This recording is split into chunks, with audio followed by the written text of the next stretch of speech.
Well, welcome to Would You Like Fries with That Tech podcast. Today we are joined by a special guest, Marc Hammock from One POS. I am, of course, your host, Nate from Astoria. How are you doing today, Marc? Doing great, Nate. Thanks for having But me. yeah, thanks so much for being here. We worked together for a little while now, and I think you have a really unique role in what you do. Um, Tell us how you support restaurants in your current role. Okay, so currently, in my current role, I'm more of a support role for those who are working with the restaurants. So I'm a little bit more behind the scene, if you will. And but as far as support for the MSPs and the restaurant, it's an ongoing thing because you're really looking to front end load everything, right? And when I say everything, I mean the design, the information, all of the resources. You want to give that to every party involved. And so in doing that, that's kind of my role. I'm just constantly just providing resources for the MSP to get to the merchant, Yeah, and and the it's really MSP being neat. yourself. Yeah, it's really neat the collaboration that we've been able to set up with your organization and ours, where we do a lot of the infrastructure piece, and you help with the software implementation primarily. Um, and then we deliver that to the field. And I think that has been pretty awesome build there with this. What's your background specifically? Like, how long have you been in the industry? How did you get into it? That's a pretty cool question. So I originally started off in hardware manufacturing, the cash drawers and the equipment that's needed to run a software system for a hospitality setting. Uh, and in that, I worked with a lot of different resellers and a lot of different software along the way. A lot of different software companies, and got to see a lot of different models of the way software is written and their approach to the market and such. So that kind of gave me a unique angle when I was asked to join the One POS team through a reseller. When One POS first started off, there were direct reseller channels where basically we just sold the software and the reseller did everything else, right? Now we've got, as you had mentioned earlier, the synergy that we work with the managed security providers like yourself and One POS. We feel that there is a huge need to really build that system in a stable way up front, right? Yeah. Um, it's not just in a restaurant or a hotel or any kind of hospitality environment. Everyone thinks, oh, point of sale systems work the same way. All of them work the same way. But a really good operator in a really high volume environment knows that there are differences in point of sale systems. So, in reviewing all of those and knowing all of those different softwares, when they asked me to come join One POS, I really liked their approach to the way they do it. One, or the way we do it. One, in the way the system's designed. It's not, everyone else was rushing to go to the cloud with writing the software, and mostly just to get the payments. One POS has always been focused on how do we improve the process for the merchant, you know, not just to get the processing. It's it really makes a big difference when the operator knows that you're concerned about their operation. You're concerned about setting that thing up for success in every which way you can, whether it be the software, as simple as the number of button pushes it takes to ring in an item and make a sale. If we can reduce those button pushes by just 5 button pushes per transaction, and they have 1,000 transactions in a day, they can immediately see, okay, this system's going to help me and help speed me up. It's going to improve my operation, make my employees more efficient, reduce theft, all of that. But then it's written on a solid platform. So One POS is designed in a way that Terminal 1 runs a show, Terminal 2 backs up constantly. So if anything happened to Terminal 1, Terminal 2 could take over. That eliminates downtime. Then we also sync with the cloud. So that allows us to provide all of the convenient and modern features today, all of your mobile applications and things, so that you can work from home or manage things and not have to be on site so much. And every year we would meet as resellers with One POS's software. We would look at all of the features that were requested by merchants. There's a button in the manager console screen that allows the merchant to say, hey, I would like to see this feature. And for the first 10, 15 years of One POS being written, those were the main influences of the way the software was written from the people who use it. Not Yeah. just a bunch of people sitting around saying, hey, this is the way I think it should work, you know. And, of course, there's some infrastructure you've got to have and some solid things you've got to stick to. And that's why I really appreciate the founder of One POS, Travis. Travis really said, the cloud is not going to be a reliable platform because you're depending on the internet. And we all know that the internet is not reliable. Even with its redundancies and backups and such, the internet still goes out. Unfortunately, right now, we just experienced a storm. Uh, hit how many states? 10 states, Right. and many are without internet. But without internet, One POS can continue running. Now, there are other software out there that have caught on and are able to do a backup or something like that.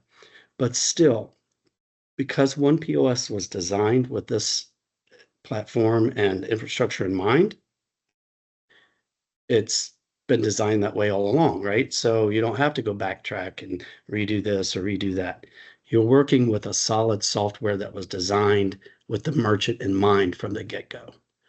And that paired with working with a managed service provider like yourself, who understands that the network is an extremely important part of the way any software runs, and the way the systems are connected.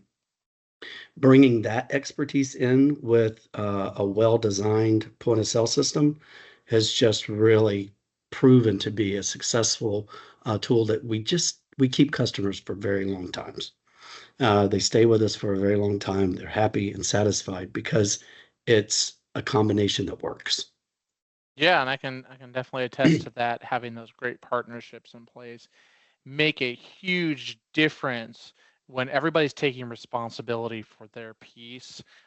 We can really move things along a lot faster, and we're not, operating with too many hats. Everybody plays their role and comes together with that, and it makes a big difference. A big part of our audience, Mark, are restaurant owners that are listening to this podcast. And some of them we're finding are newer to the space. They just bought a restaurant.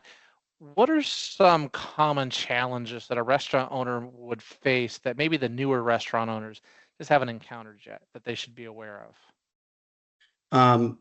So a newer restaurant owner without any experience going in the door really have found the ones that I've worked with found a lot of comfort with One POS implementation process because we always say, your operation, we know the software. Let's work together to build a system that works for your operation. So we know the questions to ask. We know some things to get their minds going during that implementation process that's really going to help them think about how to reduce theft. Make sure they're taxing things properly. Make sure that they add modifiers or anything that could be upselling chargeable features to increase those check averages, to increase the revenue. So these are all kinds of things that we talk with them about during that implementation process. And it really, a lot of new owners have found that that alone really helps them think about things that they might not have given thought to before opening. Yeah, and let's talk a little bit about that implementation process. Myself as the MSP, when I look at a new restaurant, or maybe it's an existing building but needs some upgrades, we're going to look at making sure we have sufficient Wi-Fi coverage, making sure that network is properly secured, make sure that all of the devices that need to communicate, whether it's point of sale, phones, extra computers in the place, public Wi-Fi for the clients who come in to eat dinner and be a part of the experience in that restaurant space. All of that's taken care of. Our next stop then, once we've worked through that, maybe we've made the changes, is we're going to come to One POS and say, we have a really great client here. We've built a great infrastructure for. Once we've done that, what's the next thing that happens in your world that the restaurant owner is going to see? Okay, so yes, a well-designed network is extremely important. So if we get to start off on a structure like that, we're already halfway there, right? A lot of times, restaurant owners, their point of sale system will go down. They'll call us, and we can't help them because we can't even get connected to them remotely unless we can get there and get on site real quick. And that's where, you as the local arm are able to do that in those circumstances where it's needed. But when that network is set up properly in the first place and the software set up properly in the first place, they don't have those ongoing problems. So one of the first things we do, you've got the network covered. What we're working on is really talking to them about, hey, how do we set up these menus? We're getting menus from them. We're getting dining room layouts. We're talking about how they're going to do tip shares and all of those things on those first couple of calls. And then we're going to also give them some homework because we want them to be able to have a good enough understanding of the system once they go live to be able to program the things that they need to program on the fly, like a price change or a seasonal item or something like that. Maybe they want to be able to have several different price lists and be able to just have one button that just, boom, they hit that price list and everything in the system changes to that price list. So those are the kinds of conversations we have in the beginning of the implementation process after all the paperwork fun is done, right? Yeah, so Um, you would say they're going to take their process they have and you're going to build it into a digital environment then. Am I that's it. correct? That's Yeah. exactly it. We're going to pick their brain for, their processes. Some of them are great. They already have their processes documented. Some groups are provide us with a lot of information right up front, and they have a very clear idea. A lot of times, though, we're kind of picking their brain to try to make sure that we program that system. Again, when I say we know the software and they know their operation, and when you combine those two together, you get a great software performing point of sale system that just runs, Yeah. no problems. And that's all part of building that in the implementation process. What if somebody's listening to that and saying, wow, I don't have great processes. That sounds really overwhelming. Should that detract them from engaging with you? Like, what does it look like if you don't have good processes? Is that something that you can help with? Well, remember, the point of sale system is going to be the backbone of their operation. So it, in a lot of cases, is their process. Mm, Everything is wrapped around that point of sale system. Accounting, payroll, all of that is going to come from their point of sale system. So again, in that implementation process, we're going to take, they may get a little overwhelmed, and I'm not going to try to sugarcoat that. It's a lot because it is the backbone of their operation. But because they have do not have those processes really thought out and defined, they'll find that once we work with them, they probably have a pretty good understanding of their processes, and they're probably not as, you know, um, far off from where we need to be to get go. So We yeah, have a way of pulling that information out of them, so no need to be it scared. it sounds like working with, an MSP and working with One POS. Specifically, we're talking about Astoria and our partnership here. Uh, Mhm. you go through this journey with us, you're going to have a really excellent process uh, once you're done, whether that's, 4 weeks, 6 weeks, 8 weeks down the road. It's going to be a journey with us, and you're going to be in a much better place once you've gone through that. And have some trusted partners that are going to be with you after that as well, because we're not done once we implement the software. We're still there after the fact. That's right. You and I have so far only discussed through the implementation. We haven't even talked about go live or what the expectancies are thereafter, right? Right, exactly. And a lot of merchants are scared to even make a change from what they're doing now, even though it is broken. They know it's, they're working on borrowed time, maybe with their existing system, or they're waiting to the last minute because they've got so many other things going on, trying to get the restaurant open, that they just really don't realize the priority of the point of sale system. Wherever they are, we work with them and we get them to where they need to be for that go live. That go live, we want everything, all the boxes to be checked before we go live. But we allow the merchant to take it at their own pace, right? Maybe we schedule a 4-hour meeting one time and we realize at the 2-hour mark, their brain is just fried and they've taken in as much as they want to take. And we're like, okay, let's make the next 2 hours another day. So we'll take it at the merchant's pace. Of course, there's some structure, and we try to keep things moving along. We don't like to be ignored. We really like that participation with the merchant and the engagement with them, because again, that's going to only make a better system for them. We don't know their operation. That's the whole thing. You don't want a system that's just designed generically, right?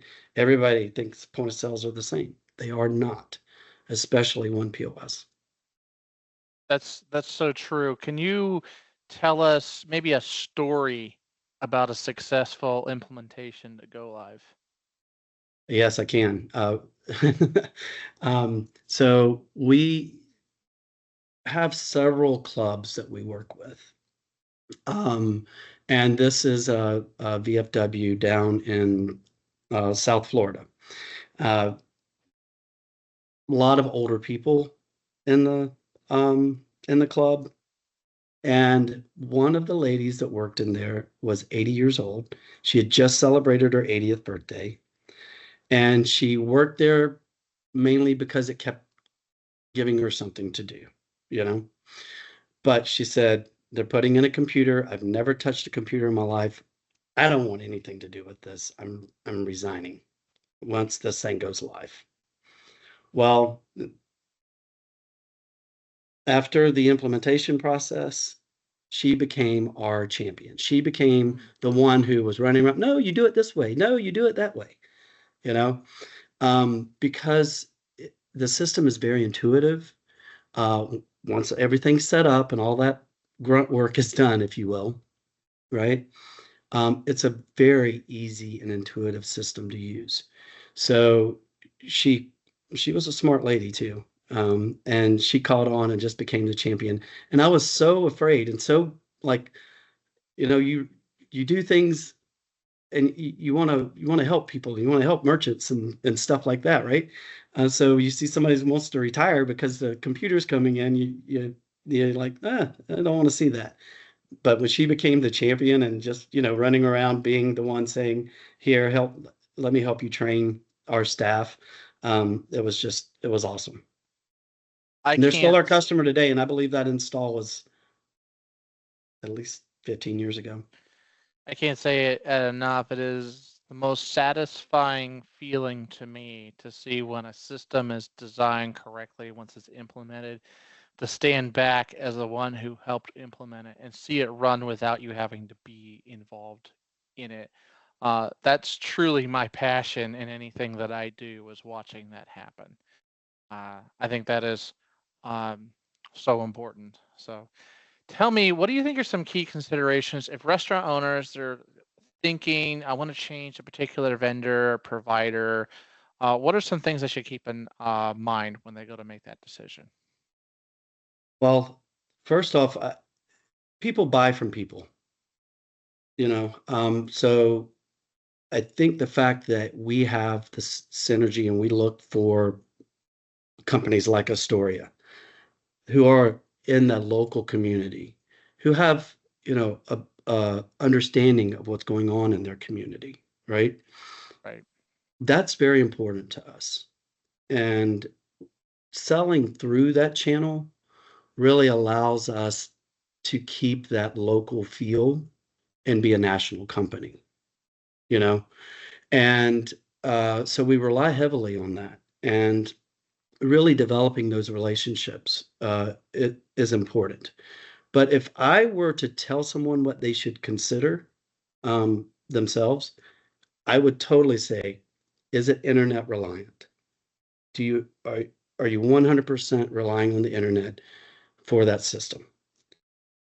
Are they working with you to actually implement this? Or are they sending you a system in a box and saying good luck? Right?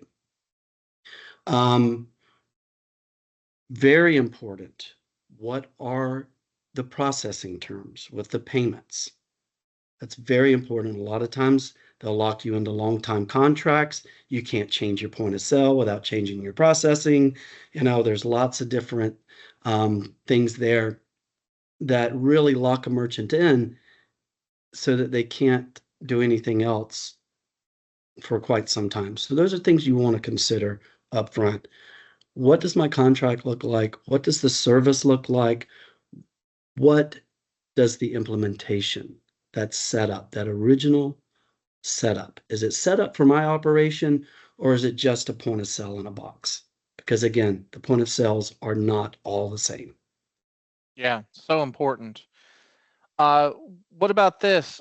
Future of dining, hospitality. Things are changing. What are some things that you should implement for the future? Maybe a Well, robot waitress. Just hey, curious. yeah, I mean, the future may be going there. We saw, kiosk at the table, a trend going with that. That didn't really take off. But what we have found is using kiosk really does help augment staff shortages. So we really see that maybe not at the table like it was tried to be initially rolled out by some of our competitors, but a tool to help augment the staff, not totally replace it. Because people buy from people. People want to talk to people. People want to take an order from a person. And then you have the few that are in a hurry and they just need to make their order and go. Right. So in providing that flexibility, we're seeing a lot of that trend. Uh, I would say also just the mobility, right? Being able to manage that system from away from home. Those possibilities are growing and are there and are growing every day with the possibilities of what you can do with that. And price changes and reports and um, push notifications, if you will, for uh, things like voids or comps or something like that. Again, so that owner operator doesn't have to be on site so often. Those are the trends we're really seeing that are sticking, if you will, now. Some of the future trends in point of sale, I think, might be more of the robotic uh, servers and more interactive kiosk, where it seems like a person's actually taking your order, but it is a kiosk, Hmm. and you're talking and interacting with it, stuff like that. That's interesting. And of course, Uh, payment technology is always changing, improving, and stuff as well. oh, of course. Yeah, I think just the rise of tap pay has been, and it makes it more secure for the merchant, but also easier for the customer as well on that end. So some And that's huge one thing wins. Yeah, I mean, one thing I really I keep saying one thing I really love about One POS. There's lots of things I love about One POS. Um, is well, and that I drew a blank. The one thing you always love is what you love about it. So, Yes, there's so many things I love about well, One I'll ask you a POS. couple of easy questions here because I Okay. appreciate you being on Would You Like Fries with That Tech podcast. I think I might know the answer to this, but favorite drink to order? Yes, you do. Sweet tea. Sweet tea from McDonald's. That's the key to keeping Mark happy on a long day. Yes, Favorite meal to order at a restaurant, Mark? fried catfish. Oh, okay, fried catfish. Uh, are you more of a fine dining kind of person, or are you more of a quick order kind of person? I'm probably more in between, actually. I'm more of a diner kind of guy. I really like local diner kind of restaurants. Usually when I'm dining out, it's mostly either breakfast or lunch when I'm out and about with networking and such. Okay. Yeah, I appreciate you letting our audience get to know you a little bit, explain a little bit about the One POS platform, the synergy we have with you at Astoria, how well we work together. If somebody wants to get in touch with you and talk specifically to Mark, learn more about you individually, how's a good way to get in touch with you? Mark.hammock at payrock.com. Fantastic. And I appreciate you taking the time to talk with It's us Mark today with a again, C, Mark. by the way. Mark with a C. Yes. We'll put that down here in the description. We appreciate you taking the time to chat with us today. Let us get to know you a little bit better. And as anybody comes and talks with Astoria, Mark is definitely a part of that process and hoping to be one of our trusted advisors there. So thanks for joining us today on Would You Like Fries with That Tech podcast.